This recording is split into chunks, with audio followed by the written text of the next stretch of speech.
गावाकडच्या भूतांच्या गोष्टी. बाबा दरवाजावर आले. अतुलही सोबत होता. त्या मांत्रिक बाबांनी दरवाजा ठोठावला, पण काहीच प्रतिसाद आला नाही. परत एकदा बाबांनी दरवाजा ठोठावला. अतुलचं काळीच धडधडू लागलं. आतून कोण बाहेर येईल हे सांगणं कठीण होतं. पिशाच्च की स्वाती? दरवाजा हळूच उघडला गेला. स्वाती आता दोघांच्या समोर उभी होती. अतुल थरथर कापत होता. बाबांनी लागलीच कमंडलूतून पाणी काढून स्वातीवर शिंपडले. तसं स्वाती मागे गेली आणि दोघं आत शिरले. हे काय करताय तुम्ही? अतुल, कोण आहेत हे? यांना तू सांगत का नाहीस? हे काय चालू आहे? बाबा तिला मागे मागे करत आत घेऊन जात होते. त्यांनी अतुलला इशारा दिला. त्याने तिला बेडरूमच्या आत ढकलले आणि दरवाजा लावून घेतला. तसं आतून स्वाती आरडाओरड करू लागली, पण दोघांनीही त्याची पर्वा केली नाही. थोड्याच वेळात त्यांचा संशय खरा ठरला. स्वातीचा आवाज बदलला. तिच्या जागी भयानक पिशाच्या आतून रडत ओरडत विफळत होतं. अतुलला घाम फुटला. बाबांनी लागलीच दरवाजाला एक माळ बांधली आणि अतुलला बाजूला व्हायला सांगितलं. चल, निघू आपण इथून. आता इथे थांबण्यात अर्थ नाही. पण आपण तिला कोंडून का ठेवलं? तू तिला मोकळी कर, पण रात्री. आता नाही. मला स्मशानात साधना करायची आहे. तू चल माझ्यासोबत. अतुल चक्रावून गेला होता. कुठे बाबा? भोलेनाथांचा आशीर्वाद घ्यायला. तो तांत्रिक अतुलला भोलेनाथांच्या मंदिरात घेऊन आला. दोघांनी देवळात शंकराची पूजा केली आणि हात जोडून आशीर्वाद घेतले. आता माझा एक, मी तुला भस्म देतो. ते जाऊन तू स्वातीच्या कपाळावर जाऊन लाव. सर्व काही ठीक होईल. पण बाबा ती? काळजी करू नकोस, सर्व काही ठीक होईल. तू आता घरी जा आणि ठरल्या वेळेप्रमाणे रात्री स्मशानात ये. हे स्मशान एक भूलभुलैया आहे. इथे जो कोणी जातं त्याची प्रतिरूपं दिसतात. इथल्या शक्ती फारच शक्तिशाली आहेत. यांच्या वाटेला जो कोणी जातं त्यांना हे स्मशानात ओढतात आणि त्याच्या देहात वास करून आपल्या शक्तींना चालना देतात. याच कारणाने हे स्मशान हळूहळू बंद झालं आणि इथे नकारात्मक शक्ती वाढल्या. बाबा, आता तुम्हीच वाचवा. हो बेटा, आज रात्री यांची पाळमुळंच हलवून टाकू. तुझी बायको जोपर्यंत या स्मशानात येत नाही तिच्यावरचं सावट कायम राहील. अतुल घरी आला. त्याने आपल्या बंगल्याकडे नजर फिरवली. सर्व तसं शांत वाटत होतं. अतुल दरवाजा उघडून हळूच आत शिरला. दबक्या पावल्याने घाबरतच त्याने आत वाकून पाहिलं, पण काहीच हालचाल नव्हती. शेवटी अतुल स्वातीच्या रूममध्ये कोंडून होती त्या रूमच्या दिशेने आत गेला. आतून काहीच हालचाल जाणवत नव्हती. अतुलने दरवाजाच्या लॉकला लावलेली माळ बाजूला केली आणि दरवाजा पटकन आत ढकलला. पाहतो तर काय, स्वाती बेशुद्ध होती. अतुलने क्षणाचाही वेळ न दवडता मांत्रिकाने दिलेला भस्म तिच्या कपाळाला लावला.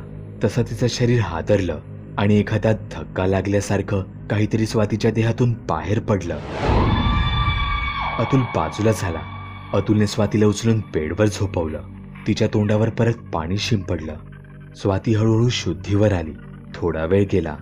अतुलला हायसं वाटलं. हे काय चाललंय? कळेल का मला? मला का कोंडून ठेवलं होतं तुम्ही? आणि तो कोण होता तो तांत्रिक? तुम्ही का त्याची साथ दिलीत?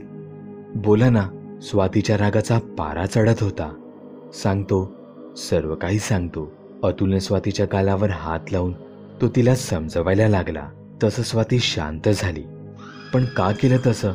बोला, वेळ आल्यावर सर्व सांगेन. Trust me. स्वाती काही न बोलता आत निघून गेली. भस्माच्या प्रभावामुळे स्वाती नॉर्मलच वागत होती.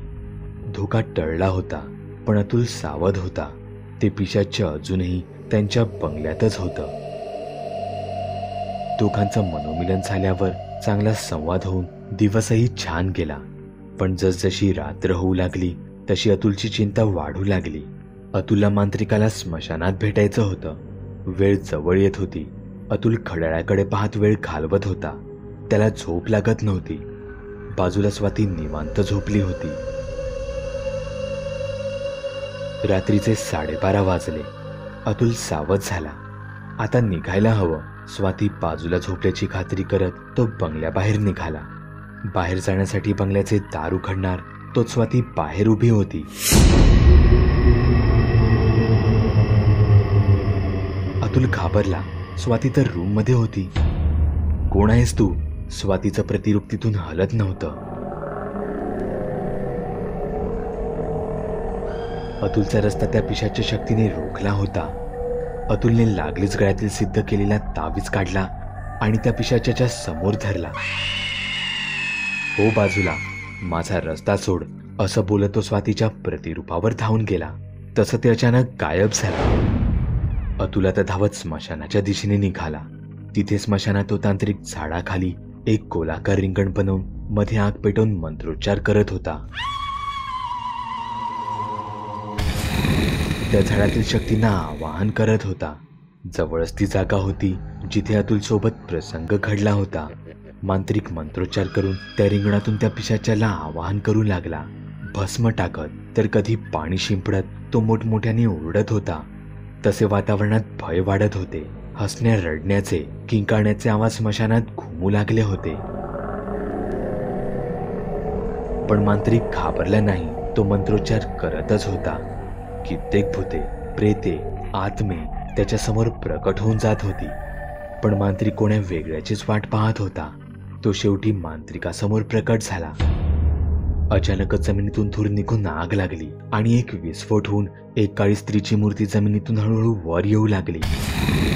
तसं मांत्रिक अजून जोरजोरात मंत्र पडू लागला.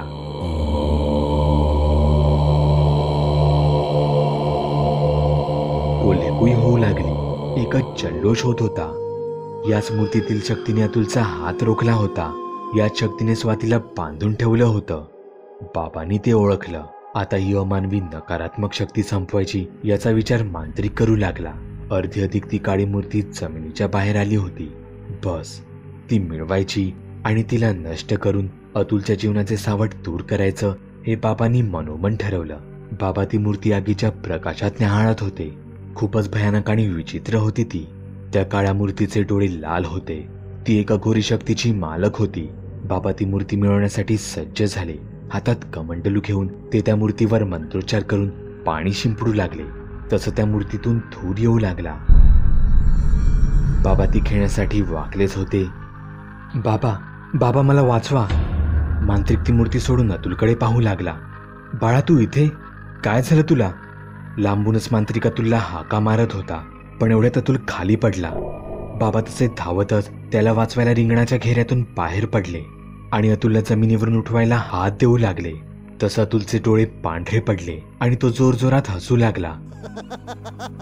तो अतुल नव्हताच, त्याचं प्रतिरूप होतं. अतुलने मांत्रिकाचा गळा दाबला आणि बाबा विव्हळू लागले. या भयानक स्मशानाच्या भूलभुलैयात बाबा पुरते फसले होते. बाबांचा श्वास कोंडला आणि त्यांचा देह तडफडत होता. इतक्या तिथे अतुल पोहोचला. लांबून त्याने पाहिलं, बाबा जमिनीवर लोळत विव्हळत आहेत आणि कोणीतरी त्यांना मारत आहे. अतुल धावतच तिथे पोहोचला. अतुलच्या प्रतिरूपाने मागे वळून पाहिले. मान फिरली. ते डोळे, तोंड, स्वतःचा चेहरा पाहून अतुल घाबरला.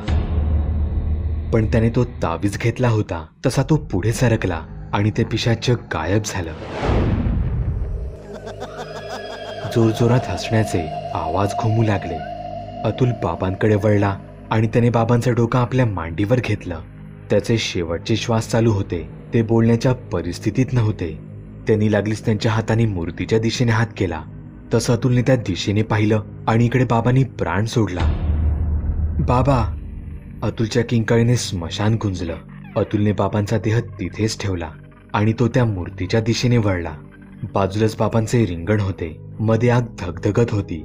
अतुलने पाहिलं की तिथे जवळच एक मूर्ती अर्धी जमिनीतून बाहेर आलेली आहे. ती फारच भयानक आणि विचित्र होती. ती एका स्त्रीची होती. ते एक पिशाच्य होतं.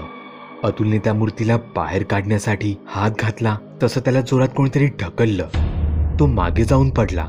त्या धक्क्याने त्याच्या हातातला तावीजही अंधारातच कुठे जमिनीवर पडला. अतुल आता सुरक्षित नव्हता. करायचं काय आता? हे पिशाच्य मलाही संपवेल. अतुल घाबरला, पण अतुलने धीर सोडला नाही. अतुल बाबांनी बनवलेल्या रिंगणात जाऊन बसला आणि देवाचा धावा करू लागला.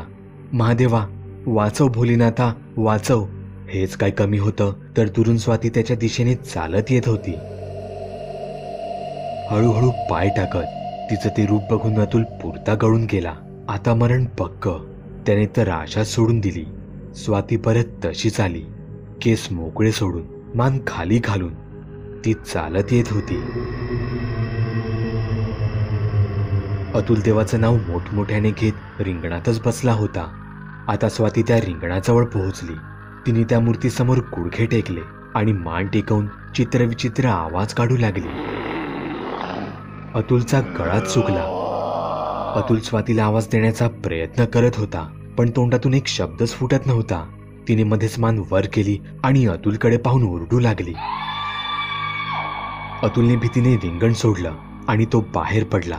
तो अडखळून खाली पडला. शेवटी तेच झालं ज्याची भीती होती. स्वातीच्या रूपात परत पिशाच्य प्रकट झालं. अतुलचे पाय खेचू लागलं. अतुल जमिनीचा आधार घेत फरफटत जात होता. दोन्ही रूपं हसत होती. अतुलचं काळीजच बंद पडायच्या मार्गावर होतं. एवढ्यात अचानक त्याच्या हाती काहीतरी लागलं. त्याने तोल सावरला आणि तो धावतच स्वातीजवळ गेला. ती मान खाली घालून होती, ओरडत होती. बाजूला ती काळी भयानक मूर्ती होती. आता काय करावं? स्वाती आणि स्वतःला कसं सोडवायचं काहीच कळत नव्हतं. त्याने उरली सुरली सर्व हिंमत एकवटली आणि जय भोलेनाथ बोलत तो तावीज उचलला, जो त्याला या धडपडीत परत हाती लागला होता.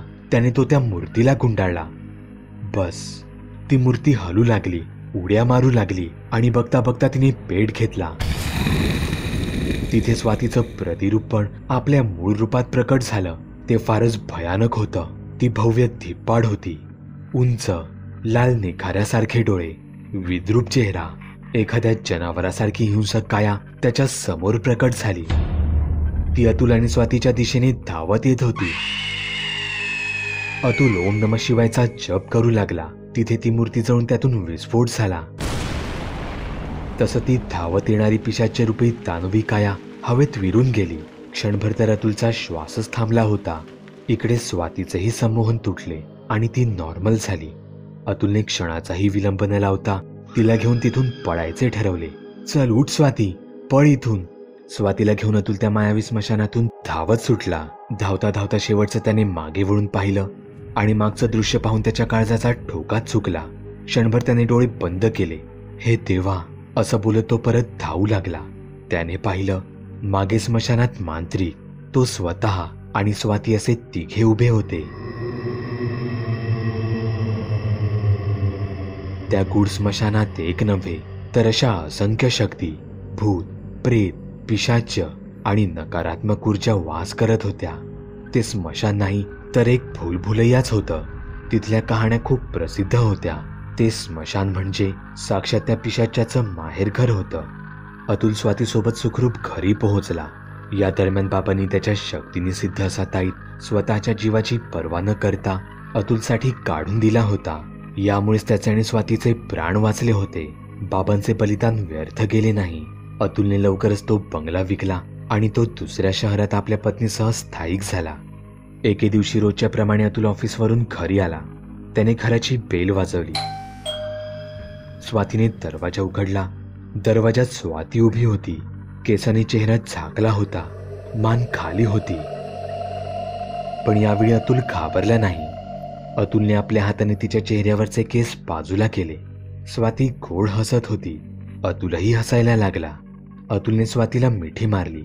त्यांच्या जीवनातले भीतीचे सावट आता कायमचे संपले होते. तुम्ही सुद्धा तुमच्या गोष्टी बागुलबुवाला मेल किंवा मेसेज करू शकता. चॅनल सबस्क्राईब करण्यासाठी इथे क्लिक करा, जेणेकरून तुम्हाला भूतांचे प्रकार, गोष्टी, सिनेमे यांबद्दलचे नियमित अपडेट मिळत राहतील. इतर व्हिडिओ पाहण्यासाठी इथे क्लिक करा. व्हिडिओ लाईक, कमेंट आणि शेअर करायला विसरू नका. धन्यवाद.